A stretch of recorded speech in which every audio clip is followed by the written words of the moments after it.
4 को देखते हैं। ये क्वेश्चन क्या कहा कि एक मिठाई विक्रेता के पास जो है 420 काजू की बर्फी है और 130 बादाम की बर्फी है। कुल कितना? 420 काजू की बर्फी और 130 बादाम की बर्फी है। वह इनकी ऐसी ढेरियां बनाना चाहती है कि प्रत्येक ढेरी में बर्फियों की संख्या समान रहे। क्या हो? बर्फी की संख्या जो है वो समान रहे, यानी कि ये काजू की बर्फी भी और बादाम की बर्फी भी इसकी संख्या क्या हो? समान हो। एक ऐसी ढेरी बनाना चाहता है तथा ये ढेरियां बर्फी की परात में न्यूनतम स्थान घेरे। 2 कंडीशन, पहले तो बर्फी की संख्या भी समान हो और दूसरा ये स्थान भी कम घेरे। तो इस काम के लिए प्रत्येक ढेरी में कितनी बर्फियां रखी जा सकती है? पहले एक और उदाहरण लेते हैं। इस उदाहरण का एक और उदाहरण लेते हैं। मान लो कि 8 वो जो है काजू की बर्फी है और 12 बादाम की बर्फी, ठीक है। इसको जो है जब हम लोग एक परात में रखेंगे, परात मतलब मान के चलो लाइन में रखना है, तो एक एक करके अगर रखते हैं तो 8 वो है क्या चीज? काजू की बर्फी। तो 8 गो काजू की बर्फी रख देंगे, फिर 12 गो जो है वो बादाम की बर्फी रख देंगे। तो इसमें जो है सो बहुत बड़ा लाइन चला जा रहा है। क्या करते हैं, एक एक नहीं करके दो दो करके रखते हैं। 2 2 4 2 6, अच्छा चलो 2 करके दो दो लाइन करके लिखते हैं। 2 2 4 और हो गया 4 4 8 गो बर्फी हो गया ना, हो गया 8 गो बर्फी हो गया किसका? काजू की बर्फी। और इसी तरह से 12 को ले लेते हैं, कौन सा बर्फी? बादाम की बर्फी। चलो 2 2 4 2 6 2 8 2 10 2 12। मान लो कितना जो है ये काजू की बर्फी है और ये बादाम की बर्फी है। देखो हुआ क्या कि सब में 2 2 आ रहा है ना, 2 2 आ रहा है। 2 को काजू की बर्फी, इसी तरह से 2 4 2 6 और 2 8, इसी तरह से ये भी 12 को आ रहा है। तो इसमें जो है सो समान तो आ रहा है, बर्फी की संख्या तो समान है। देखते हैं क्या कि 2 2 करके भी देखें तो बर्फी की संख्या समान आ गई। लेकिन हमको क्या कह रहा है कि परात में स्थान भी कम छेकना है, बहुत कम स्थान छेकना चाहिए। तो उसके लिए अधिक से अधिक हम कितना बर्फी रख सकते हैं? अच्छा अगर 3 3 बर्फी रख के चेक करते हैं। 8 हुआ है ना, 1 2 3 4 5 6 7 8, एक जगह तो छूट गया ना, छूट गया। इसका मतलब 3 3 करके रखेंगे तब तो समान नहीं आने वाला। अब 4 4 रख के चेक करते हैं। तो 1 2 3 4 5 6 7 8, 8 गो तो काजू का बर्फी रखा गया। अब देखते हैं इसी तरह से 12 गो जो है वो बर्फी रखा सकता है बादाम का क्या? 1 2 3 4 5 6 7 8 9 10 11 12 हो गया। सब में एक समान जो है बर्फी हम रख भी दिए और जगह भी ये कम लिया। वही 2 2 करके रखते तो बहुत ज्यादा जगह ले लेता ना, और 4 4 करके रखे। अच्छा 5 5 करके रख के चेक कर लेते हैं क्या ऐसा हो रहा है? 1 2 3 4 5 6 7 8, यहाँ पे 2 जगह खाली बच गया है, यानी कि ऐसा नहीं हो सकता। तो ये जो है कितनी समान संख्या में रख सकते हैं हम लोग? 4 समान संख्या में रख सकते हैं। मतलब 8 और 12 का क्या निकाले हम लोग? HCF। 8 और 12 का HCF निकालेंगे तो वो 4 होगा, निकाल देते हैं, वो 4 आएगा। यानी कि 4 4 करके अगर हम लोग रखते हैं तो एक समान रखा भी जाएगा और जगह भी कम रखेगा। और इसे 2 2 करके रखेंगे तो भी एक समान रखाएगा लेकिन जगह ज्यादा लेगा। तो क्या कहा ये कि चूंकि न्यूनतम स्थान घेरे, इसके लिए हमको क्या चाहिए कि कितना अधिक से अधिक, यानी कि कितना महत्तम काजू रख सकते हैं, यानी काजू नहीं बर्फियां रख सकते हैं। कितना अधिक से अधिक बर्फी रखें कि कम से कम स्थान घेरे। तो इसके लिए दोनों का क्या निकाले? HCF। तो सेम यही क्वेश्चन है, इसका भी क्या निकालना पड़ेगा? HCF निकालेंगे तो आसानी से पता चल जाएगा कि हम लोग अधिक से अधिक कितनी बर्फियां रखेंगे जिससे कि जगह कम घेरे हो। तो देखते हैं क्या लिखते हैं। सबसे पहले हल में कि काजू की बर्फियों की संख्या, काजू की बर्फी की संख्या कितना है? 420। और बादाम की बर्फी की संख्या कितना है? 130। बादाम की बर्फियों की संख्या है 130। चूंकि संख्या भी समान हो, जगह भी कम घेरे, तो कितना अधिक से अधिक बर्फी रखें कि जगह कम घेरे। तो अधिक से अधिक कह रहा है, यानी कि अधिकतम, और अधिकतम की बात जब आ जाए तो क्या निकालना होता है? HCF। तो इसका हम लोग क्या करेंगे? HCF निकालेंगे। तो इसमें 420 जो है वो बड़ा है, 130 छोटा है, तो A ग्रेटर देन B, इसे निकालेंगे। अब हम लोग देखते हैं आगे। 420 में 130 का भाग लगाते हैं, तो 130 दिया 3 बार में लग जाएगा, कितना हो जाएगा? 0 13 दिया 39, 0 12 में से 9 घटा 3, और ये हो गया, यानी कि बचा कितना?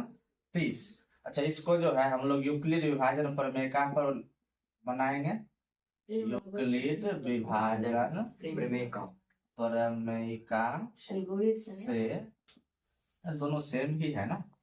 A बराबर plus R greater than equal to 0 less than B। तो इस पर हम लोग लेते हैं, क्या होगा? 420 बराबर 130 गुना 3 प्लस 30। R का मान 0 नहीं आया। फिर से एक स्टेप आगे बढ़ेंगे, यहाँ पर होगा 130, तो 30 दिया 30 चौके 120 जाएगा, शेष कितना बचेगा? 10। एक स्टेप और आगे बढ़ाते हैं, इसका जो 130 भाजक था तो वो भाज्य बन जाएगा, और 30 जो शेषफल था वो भाजक बन जाएगा। तो 30 चौके 120 प्लस 10, R का मान यहाँ भी 0 नहीं आया। फिर से एक स्टेप आगे बढ़ेंगे तो हो जाएगा 30, 10 दिया 30, शेषफल आ गया 0। तो इसका लास्ट का जो भाजक होता है वही HCF होता है।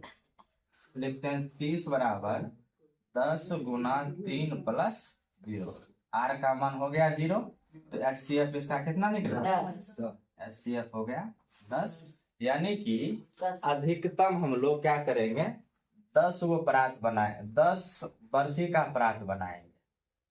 तो 10-10 बर्फी का परात बनाएंगे तो जगह भी कम लेगा, और इसका जो है बर्फी की संख्या भी समान रहने वाली है। तो लिख सकते हैं, अतः अधिकतम बर्फियों की संख्या 10, अधिकतम बर्फियों की संख्या 10 होगी, तो न्यूनतम स्थान घेरेगा 10। तो इस तरह से इस क्वेश्चन का सॉल्यूशन होता है। अगला क्वेश्चन जो है 3 नंबर की, क्या कहता है कि किसी परेड में 616 सदस्यों वाली एक सेना यानी कि आर्मी की टुकड़ी को 32 सदस्यों वाले एक आर्मी बैंड के पीछे मार्च करना है। एक है आर्मी बैंड और कुछ जो है सो वो क्या है? सेना है। 616 जो है वो सेना है, और कितना आर्मी बैंड है? 32, यानी कि सेना बैंड है कितनी? 32। इसको जो है इस सेना बैंड के पीछे सेना को जाना है, दोनों को मार्च करना। मार्च करना मतलब जो है सो चलना, कहीं जाना, गश्ती में जाना। तो दोनों समूहों को समान संख्या वाले स्तंभों में मार्च करना है। तो उन स्तंभों की अधिकतम संख्या क्या है जिसमें वे मार्च कर सकते हैं? इसमें भी 2 बात क्या है कि दोनों समूहों को समान संख्या वाले है कि संख्या भी समान होना चाहिए, और स्तंभों की संख्या क्या होनी चाहिए? अधिकतम होना चाहिए, यानी कि ज्यादा से ज्यादा स्तंभ भी बने जिसमें कि सेना लोग चले, और दूसरा क्या कि सेना की संख्या भी समान। तो सबसे पहले हम लोग देखते हैं, वैसे भी जब कभी भी अधिकतम की बात कहे तो हम लोग आंख बंद करके क्या निकालेंगे? HCF निकाल देंगे। तो लिखते क्या है कि सेना की पहले टुकड़ी में, सेना की पहली टुकड़ी में सेना की संख्या, पहली टुकड़ी में कितना सेना है? 616। और सेना की दूसरी टुकड़ी में सेना की संख्या, दूसरी टुकड़ी यानी कि आर्मी बैंड, इसमें सेना कितना है 32 है। तो दोनों का एचसीएफ निकाल देंगे तो पता चल जाएगा कि अधिकतम कितनी संख्याएं हो सकती है, कितनी सेना रहेंगे एक स्तंभ में। तो इसमें क्या है कि 616 ग्रेटर देन 32, बड़ा है 32 से, यानी कि ए जो है वो बड़ा होगा 20 से।